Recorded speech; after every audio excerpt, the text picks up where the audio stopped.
Well, good Sunday morning and welcome to the Cooking Principle, Cooking with Kyle, and we are going to make one of my very favorite meals, chicken and rice, and we're going to do this in the crock pot and have it ready for us when we get back from church. So I actually kind of adapted this recipe from a very good cook that's out there, and her name is Tammy, and she's with Collar Valley Cooks. And when I first made this, it was absolutely delicious. Just made a couple of modifications, but I want to tell you, you're going to have your crock pot and put a liner in it. The liners make cleanup so much easier. I've just learned, and I love them. So we're going to go in to the liner with a cup and a half of long grain rice. So you pour that in there, and then the very next thing you're going to do is you're going to mix together a cup of whole milk. So I'm going to put that in a bowl here. You're going to do a cup of just regular water. We're going to do a can of cream of chicken soup.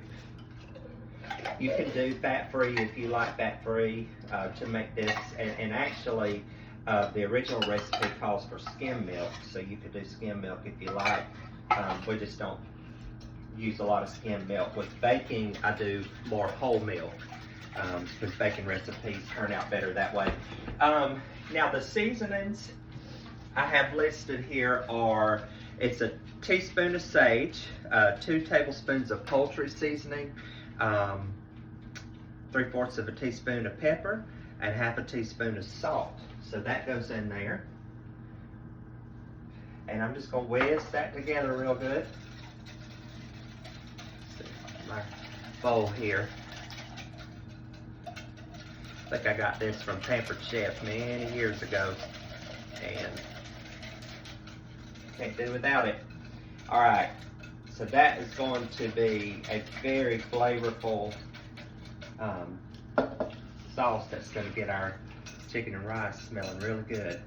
All right, so I've got that over the rice. The next thing you're going to do, now I had 2 bone-in chicken breasts that were on sale at Ingles, and so these are going to go in. Now, if you don't want to use bone-in, that's fine. You can use regular chicken breast. Just add more butter to this recipe. I would probably add about a half of a stick, because this is going to make the broth and the rice taste so much better, and it's just a richer way. Now, I know you're probably thinking, how's he going to do this? Well, you'll see when we get back how after it's cooked, we'll shred this chicken. So it's going to go inside the crock pot. So there's 2 pieces there. And then over that, I've got a whole onion that I've sliced up, and that's going to, I'm just going to sprinkle that over. That's just going to add to the flavor. If you don't like onion, leave it out. Don't have a connection over it. All right, and then I've got 2 tablespoons of butter. These are just butter pats that I'm going to put over in there. And y'all, that's as easy as it is. Didn't take me 3 minutes to put that together. And then we're going to put it on 4 to 6 hours on high, not low. And when we get back from church, we'll have our meal. Hey y'all, we're back from church, and the chicken and rice is good and ready. Probably been on about 4 or 5 hours. But the next thing I did, I took out the chicken breast, and I'm going to shred this up real good and just place it over the top.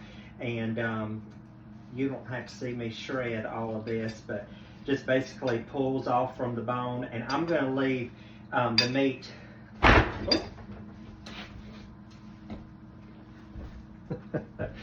So I'm going to leave the meat that's on this bone kind of in chunks like this. We don't want to shred it too fine, but it'll be like that, and then we'll just place it back over the rice so that when we plate it, it'll be good and ready to go. Hey everybody, so this is the finished product. chicken and rice. I shredded all the chicken over in the rice mixture. It's ready to eat. I've got some English peas. I love peas. And then some leftover macaroni and cheese from last night's buffet. I hope you have a wonderful Sunday. Thank you for following me. Be sure to like and share.